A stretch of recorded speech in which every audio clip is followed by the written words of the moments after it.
Okay, hi, happy Thanksgiving. Hope you had a good one. If you've had yours yet today, if you're on the West Coast, maybe you haven't eaten dinner yet, depending on when you're seeing this, or maybe it's not Thanksgiving anymore at all for you, but it is as of this recording. I got Mr. Shea is here. I had a very nice dinner with my family. It was really nice. We were very relaxed, and we keep it small, and that's very enjoyable. So, yeah, I thought I would come back and wrap up this sort of trilogy of draft chapter readings about the possible nature of God. And this is a fairly long chapter, pardon me. And then there's a very short one that follows it. So I think I will try to read them both together. The chapter is called One is the Loneliest Number in the Universe. And in the universe is in parentheses. So it's one is the loneliest number in the universe. All right, ready? Pardon me, here we go. Okay. One of the strangest psychic encounters I've had took place a few years ago with an unknown, unseen visitor late at night. I was relaxed and half asleep in bed, which makes it easier for spirits and guides to communicate with us, as you likely already knew. The mind is less cluttered than during the day. Metaphysics has always fascinated me, even though our knowledge about the universe is necessarily limited, though much can be learned and intuited. One night at the edge of dreams, I thought about God being alone just before creating the universe and all life within it. Was its creation an attempt to escape his, her, its own singular omniscience? In other words, do we in the universe only exist because God was lonely? In trying to imagine this, I casually wondered if all else around me was an artificial excuse me. In trying to imagine this, I casually wondered if all else around me was an artificial construct of my own design. Shay's right here at my feet. That's why I'm you see my arm moving, I'm petting him. Okay, one more time. In trying to imagine this, I casually wondered if all else around me was an artificial construct of my own design, a virtual reality intended for my sole amusement, and to pretend I wasn't alone too. In a way, I was asking if somehow inexplicably I was God in disguise instead. Why on earth did this come into my mind? Naturally, things got weirder, or weird attracts weird. Haha. To my great surprise, I felt an immediate, very strong presence in the third eye. My head started bobbing forward and backward involuntarily, rapidly. I recognized the feeling as the old, familiar way I first started receiving spiritual visitors decades ago. In fact, it was very much like the original tickling event which awakened me to spirit. It was comically enthusiastic and playful, fun, and not at all scary. Now, if you're not familiar with the tickling event, I won't go into it in too much detail here, but you can find it described in the first chapter reading of my first book, which is called God Laughs at Dirty Jokes, the book is. And it's my first experience with, sort of my first real direct physical experience with what I believe is spirit, and that playlist is here on my channel. So the tickling event is what kicked it off, and this event that I'm describing here that happened more recently is an echo of it. All right, so, and let's see. And just like tickling day, my visitor stayed a good while, as if to politely, though undeniably, emphasize a point. From previous experiences, I knew that rapid, involuntary forward head bobbing of my own head is spirit's way of saying yes to a question I've asked, either to myself or aloud. It's kind of like being a human pendulum or divining rod. However, precisely because the thought was so random and no reply had been expected, I didn't think to say a prayer of protection in advance. So I wasn't completely sure if the yes I had received from the seemingly friendly visitor was a prank or even an unfriendly spirit trying to confuse me. I tried to trust it. Hey, buddy. Where you going? Come on. After a pause, I again asked the visitor if somehow I was God. Question mark. The forward head bobbing maintained its high intensity of confirmation and playfulness. But I didn't want to believe that I might be the only real being in existence, let alone its creator. Besides, what ego to even entertain such an idea? Which gave me another reason to want to push the thoughts away. Okay. The concept of believing oneself to be the only real living being in all of existence actually has a name.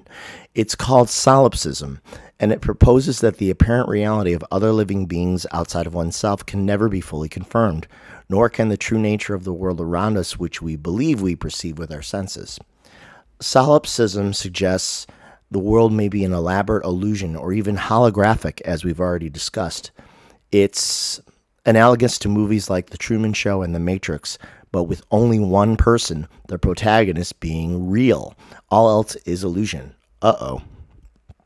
It's also a philosophical belief that states that missing a word there. Might as well get it. Okay. Oops. What the heck?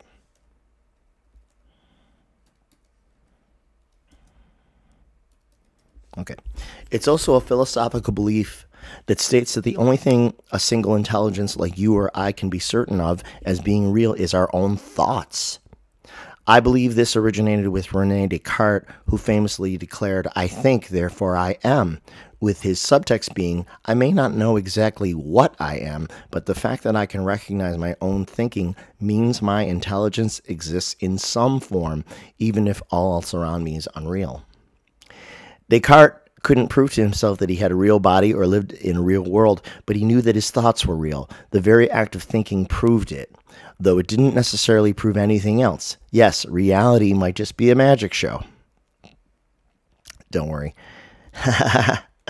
As I lay in bed internalizing this, I imagined that the room and everything in it, including my own body, might not be real in any provable way, but I knew my thinking was real, just like Descartes. Yes, I existed, though I couldn't be sure about anything else. Could I truly somehow be God with all of reality as a figment of my own imagination? These thoughts activated a fear response. I perceived the existential dread of solipsism. It was like being God, but suddenly alone in a universe-sized room all by myself for all of eternity. WTF. Most people wisely never think of this at all. But what if that's what God actually experienced when presumably he, she, it first became self-aware? Maybe God eventually decided that... typo. Maybe God eventually decided to create other intelligent life with which to share his, her, its existence. Okay.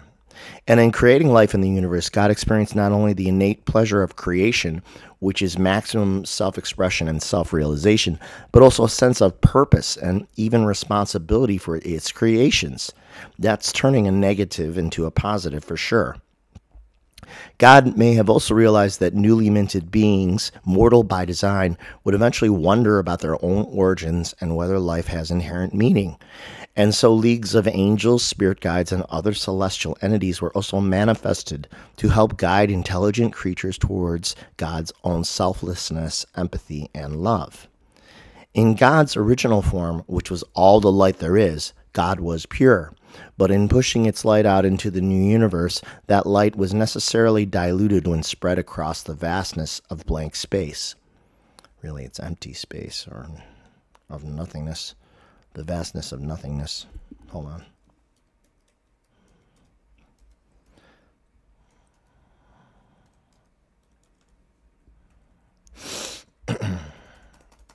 Duality had come at a cost in the creation of God's opposite, which is the darkness in all its shades.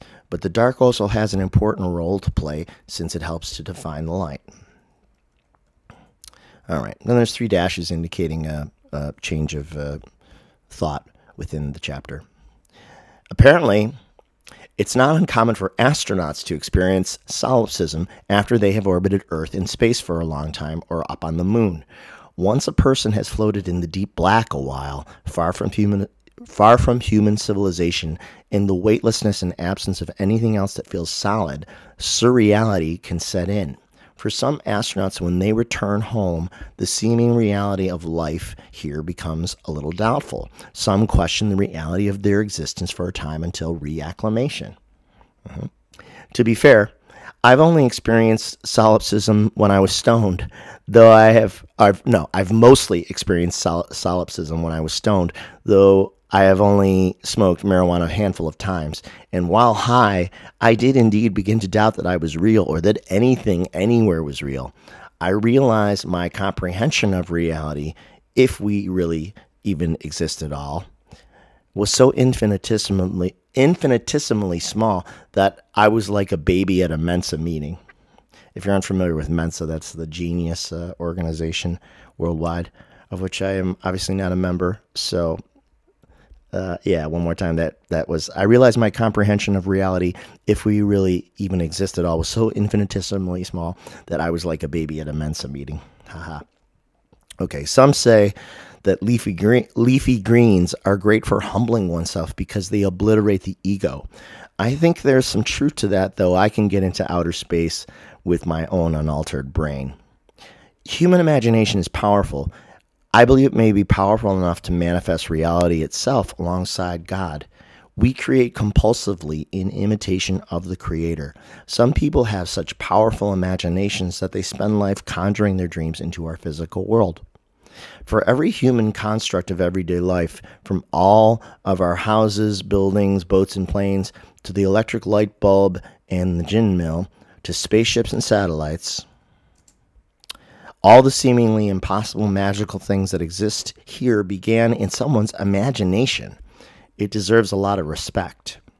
The song Mercy Street by Peter Gabriel marvels at the imaginative capacity of people in this way. Here's a quote from the lyrics of the song. Looking down on empty streets, all she can see are the dreams all made solid, are the dreams made real. All of the buildings and all of the cars were once just a dream in somebody's head. Beautifully said, right? It could also be that as the world's energetic vibration lifts over time, moving closer to the idyllic dimensions of more enlightened life forms, that humans may learn and further acquire the gift which spirit apparently already possesses, the ability to manifest ideas directly and immediately into reality simply by thinking of them, reordering the abundant energy around. Wouldn't that be something great to learn? More about that to come. Pardon me. Okay, then there's dashes again, indicating a break in thought. All right, how are we doing on time? 12:48. Back to the night of my head-bobbing visitor.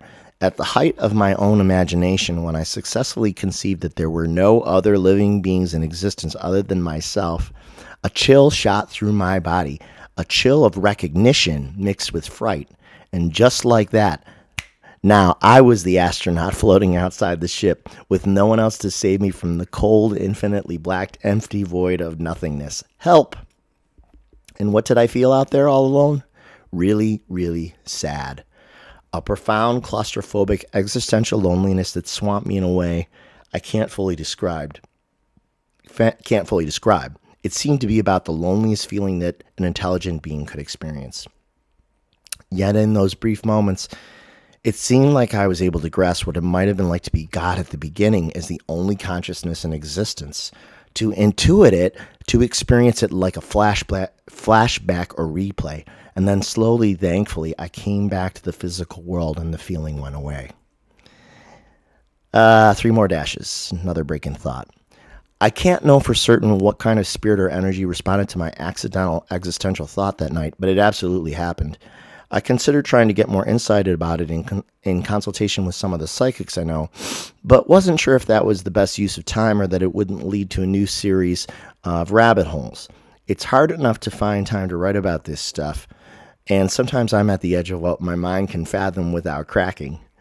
In the weeks that followed, I was unable to make further sense of the experience and decided to shelve it, but I secretly suspected I would have to include it in the book in order to be honest about my major psychic experiences,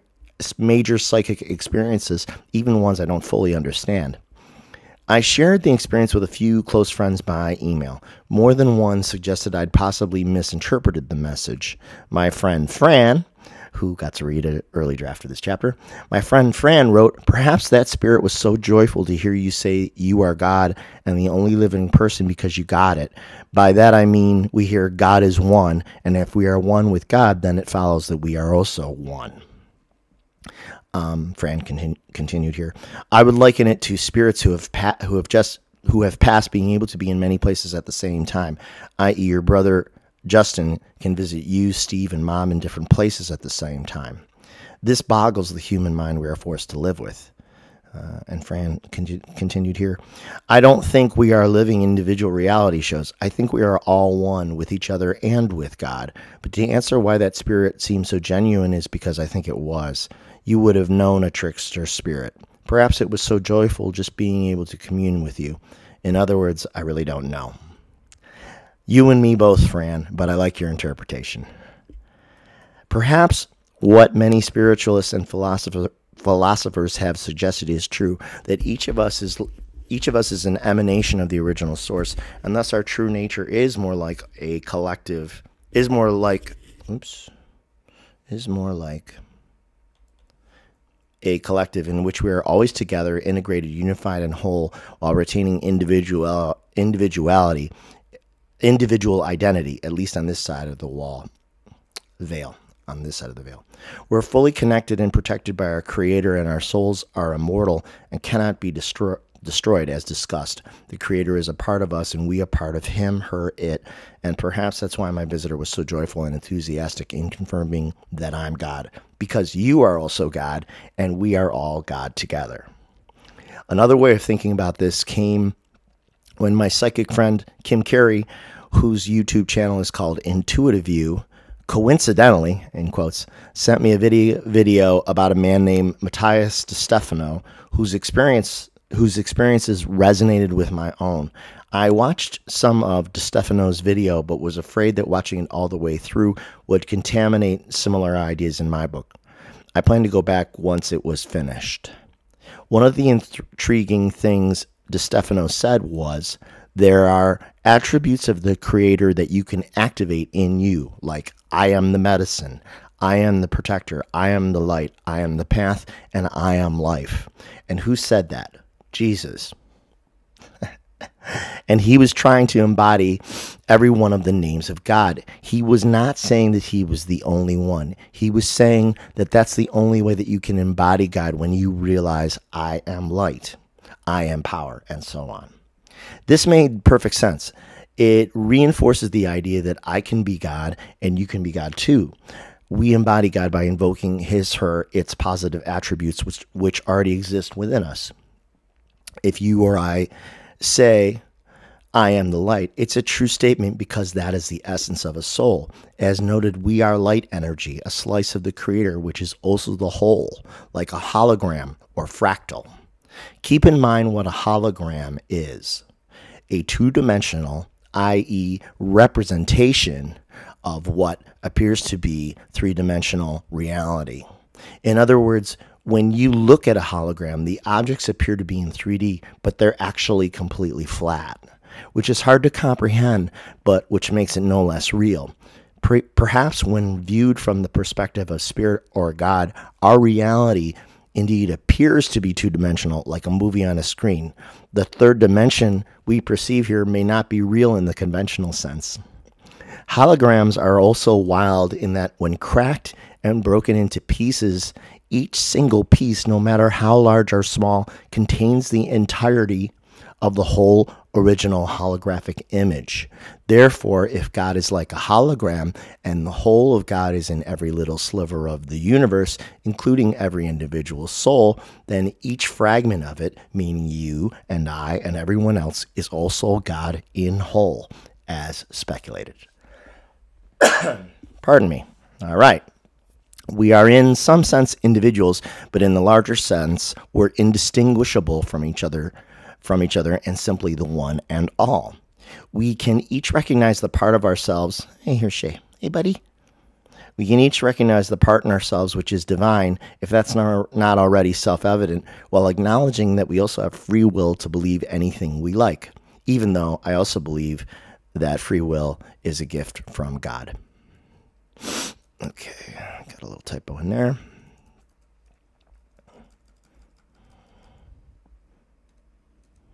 Hey, buddy, how you doing, pal? All right, then there's another dash, dash, dash indicating a break in thought. Let's see how much is left of this. Oh, not too much more. We're getting there. 20 minutes. Okay. After the first draft of this book was complete in early 2020, I allowed myself to watch the rest of Matthias DeStefano's video regarding what he claims are the 9 dimensions of existence. I no longer feared it would contaminate my own ideas because I'd settled upon them already. DeStefano said, "It's easy to understand life." I'm glad he thinks so, in parentheses. "The way to understand how the universe works is to understand how biology works. We as a collective on Earth are just a single human body with all its different internal organs and systems. All of life is one organism, and the specialization of the cells is what makes us different. But we need all the different types of specialized cells in different organs and systems for the body to work properly." I grasp that, and I agree with it too. Then DeStefano quoted Rumi, or Rumi, R-U-M-I, Rumi? "We are not a drop of water in the ocean. We are the ocean in a drop," which again comes back to the idea of the hologram. Each small part also contains the whole. Then here's a little small bit in parentheses. "Consider too that there is a supermassive black hole which was recently discovered that beats regularly and rhythmically like a human heart. As we learn more about the universe, we see that it too appears to be alive." Then that's closed parentheses on that. "And just as the cells in each human body are individualized for various functions, so too may humans be individualized cells in the greater organism that is the universe. As above, so below. This is also why every cell, i.e. everyone, is valuable and unique, and the health of the whole depends entirely upon it, because we each have a different purpose and function in the whole of the body universe." In DeStefano's concept of 9 dimensions of reality, he says that the 9th realm is the end of the road, or the beginning too. DeStefano believes that one's ultimate realization of the ninth dimension is that there is no one there at all. Uh-oh. Or conversely, but simultaneously, DeStefano claims that 9th dimensional awareness reveals that it was only you, or me, at the end of the road or the top of the hill all along. You hid yourself from yourself, as did I from myself in that dimension. In the dimension. Not sure if I like that. Okay. Or maybe it's meant to be you hid yourself. Okay, let's start that paragraph again. Or conversely, but simultaneously, DeStefano claims that 9th dimensional awareness reveals that it was only you or me at the end of the road or the top of the hill all along. You hid yourself from yourself as I did from myself in the 9th dimension. This is not unlike what I've described at length with God as the first dreamer hiding forever in its own dream world. You are God, but living a different life from mine. I am also God, but living a different life from you. There are infinite different versions of what a life could be. And in the end, we may simply express every possible version of God in our diversity of thought, belief, action, and being. We're all together and we're each alone, but together. And naturally, if I hurt you, I am only hurting myself. And conversely, if I love you, I am loving myself as I should. Which is possibly what my powerful, exuberant visitor tried to communicate in bed that night with its enthusiastic head bobs and energy, and why it was so joyful. All right. Okay. And further, DeStefano said that the complete understanding of all that is a further realization that there is no good and there is no evil, no light and no dark. It isn't a binary experience at all. It simply is. It's all that must be, can be, or will be, or all of the above. Is that bonkers? Oh yeah, definitely. But I think maybe I get it too. All right. You know, this is, oops, another typo.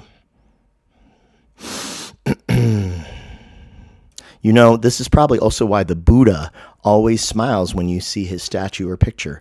He figured out the big cosmic joke. Yes, existence is an absurd, paradoxical state of magic, which makes no sense, but does at the same time.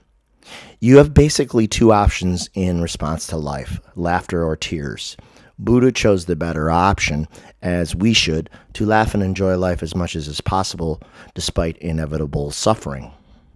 And perhaps all of this goes on forever and ever, endlessly looping. God continuously scrambles all of the variables around the multidimensional, multiversal wheel to keep things ... interesting. Which reminds me of a song I wrote a few years ago, which will appear on a future record. See what you think of the lyrics and whether they apply. Then let's put this chapter to bed. And then the song that I wrote is called Everything is Only the Beginning. Everything is Only the Beginning is the song. Here's the lyric.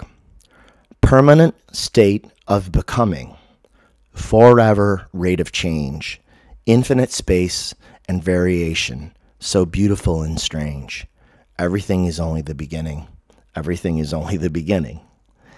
Living and dying, rolling a die, being or not being, choosing a side, one moment rising, the next sinking low, hot summer sun in the frozen cosmos. Everything is only the beginning. Everything is only the beginning. All of it matters and also it don't. Impenetrable fortress filling with smoke. Killers on Sundays. Saints the next morn. The day you're erased is the day that you're born. And it's where I will meet you, back at the top, where everything started, though it never stopped. Soaked in contradiction. Was, is, will be, always was. Swan dive the flat circle from someplace above. Everything is only the beginning. Everything is only the beginning. Everything. And then it kind of fades out on that, on everything. And that is the end of that chapter. So let's see. Oops. Pardon me. Where am I? So again, that chapter is called 1 is the Loneliest Number in the Universe. And then its final companion at the end of the first half of the book is a very short chapter called Final Thoughts on God for Now. Thank God. Haha. In parentheses. The thank God. Haha. So this last chapter, Final Thoughts on God for Now. Thank God. Haha. Might take the haha out. Not sure. As an eventual follow-up to the existential visitor supposedly informing me I'm God and you are too, and perhaps nothing is real, Strawberry Fields, and we might not exist other than in our own imagination, I did a random late-night internet search to see what might be out there regarding the topic. Oops. Was God lonely? I'm going to reread that. Kind of stumbled on that. Okay, one more time. As an eventual follow-up to the existential visitor supposedly informing me I'm God and you are too, and perhaps nothing is real, Strawberry Fields, and we might not exist other than in our own imaginations, I did a random late-night internet search to see what might be out there regarding the topic, was God lonely?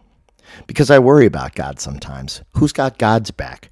Everyone asks God for everything. What if God needs a good friend too?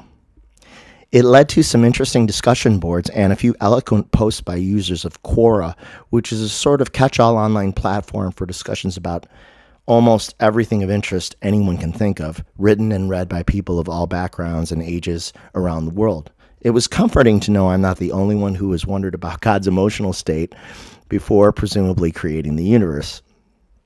The most interesting take on the subject was posted in 2017 by a woman named Sonia Fanucci. This is her conception of God. So I'm crediting Sonia Fanucci here for her concept of God. And she starts it with, is God lonely? And then she continues. Once there was a king, a gorgeous and strong and kind and ingenious man whose every thought was brilliant and profound.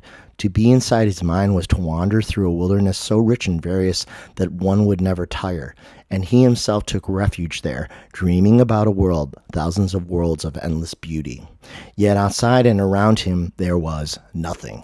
And whenever for a moment he emerged from his imagination, he had to face this awful, terrifying fact. Where he was pure energy, being, and beauty, he existed in a void, a deep darkness of profound nothingness. And whenever he contemplated this, it struck existential terror into his heart. That sounds familiar. So he receded into his dreams, and they became more vivid, more meaningful the deeper that he descended into them, until they appeared to take on life, to grow as vivid and as gorgeous as he was. They lived because of him and seemed also to exist despite him, following a dream logic that was sometimes transcendent in its wonder and sometimes bizarre in its terror. And so he dreamed, watching them, feeling their brief illusory lives as if they were his own, surrounding himself with illusions so intense, so fueled by his love and passion for them, that he forgot his solitary soul. Is God lonely? I think in some profound way he must be. And then I wrote, I literally could not have said it any better. And my thoughts were completely formed before I came across hers. I don't know if I need to say that in print. Maybe I will. 1 second.